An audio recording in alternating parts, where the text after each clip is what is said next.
NEET की तैयारी कर रहे हैं तो सपने देखिए और अपने आप को इमेजिन करिए कि एप्रिन पहनकर गले में स्टेथोस्कोप टांगकर आप कितने खूबसूरत दिखेंगे। मेरा सर फिजिक्स कभी उतना वीक नहीं रहा। मेरे मेन प्रॉब्लम केमिस्ट्री और बायो में आया करती थी। तो देखिए, जब भी आप किसी चीज को पैशन अपना बना लें तो डेफिनेटली आप अचीव कर जाते हैं। रिपीट ईयर में ये काफ़ी होता है कि पढ़ने का मन नहीं करता है और टेंशन काफ़ी होती है कि इस बार होगा नहीं होगा, होगा तो कितने नंबर से होगा। इसके लिए आप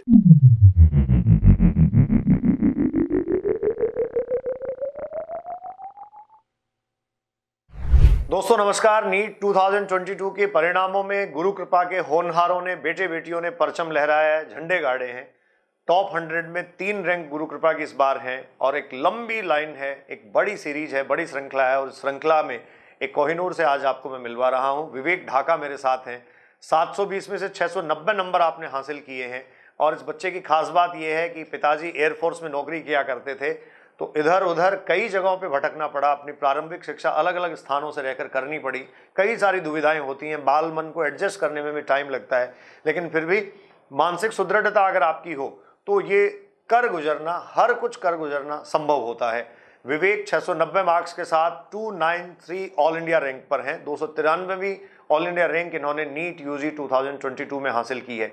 विवेक, आपकी ये जो 293वीं रैंक है, 690 नंबर आपने हासिल किए हैं, क्या कभी सपना पाला था डॉक्टर बनना है? परिवार का सपना था या आपकी खुद की ये इच्छा थी?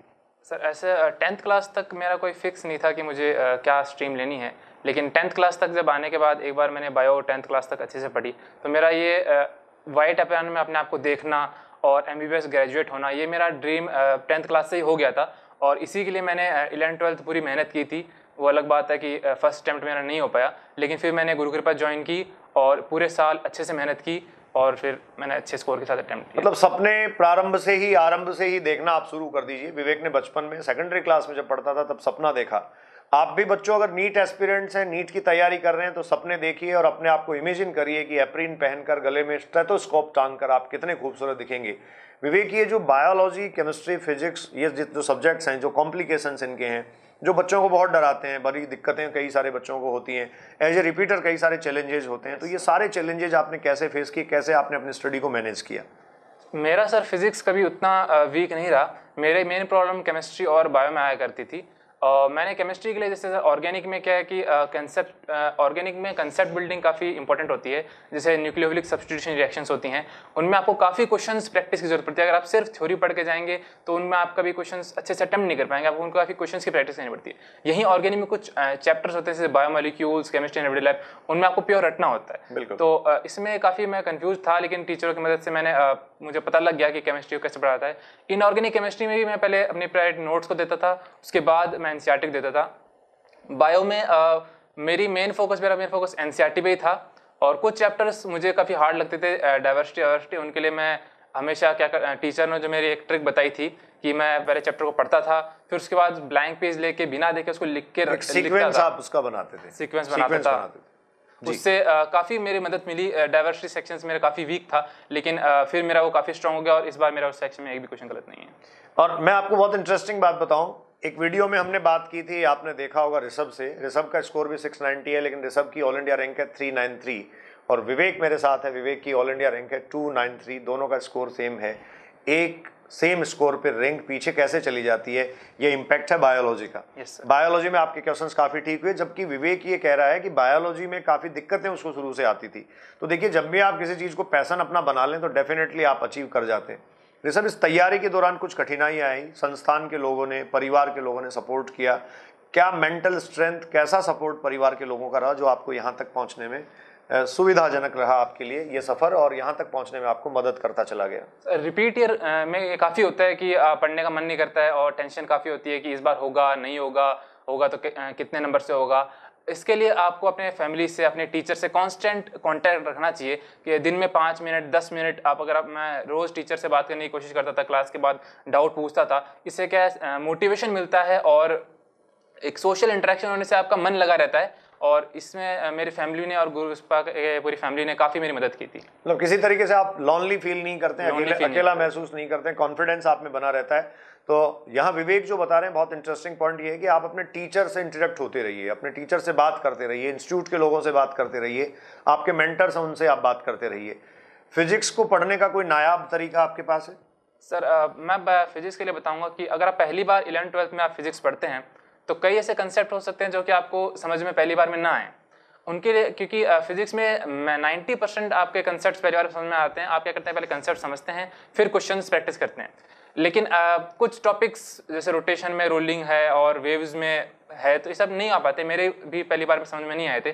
तो मैंने पहले उनको अच्छे से रोट लर्निंग की उनकी, फिर क्वेश्चंस प्रैक्टिस की। जब ऐसा करेंगे तो आपको दिखेगा कि आपके कंसेप्ट ऑटोमेटिकली क्लियर हो जाते हैं। रिपीट ईयर में ये प्रॉब्लम थोड़ी कम होती है कि आप सब्जेक्ट को दूसरी बार पढ़ते हैं तो समझ में आता है, लेकिन 11th में ये प्रॉब्लम हो जाती है कई बार। अच्छा, रिपीट ईयर में ये प्रॉब्लम नहीं होती क्योंकि आप सब्जेक्ट को दोबारा पढ़ते हैं, लेकिन रिपीट ईयर में मुझे लगता है एक प्रॉब्लम ये होती है कि एक अतिरिक्त दबाव आप पे रहता है। उस दबाव से कैसे निपटा जाए, वो दबाव जो है वो कैसे कम किया जाए?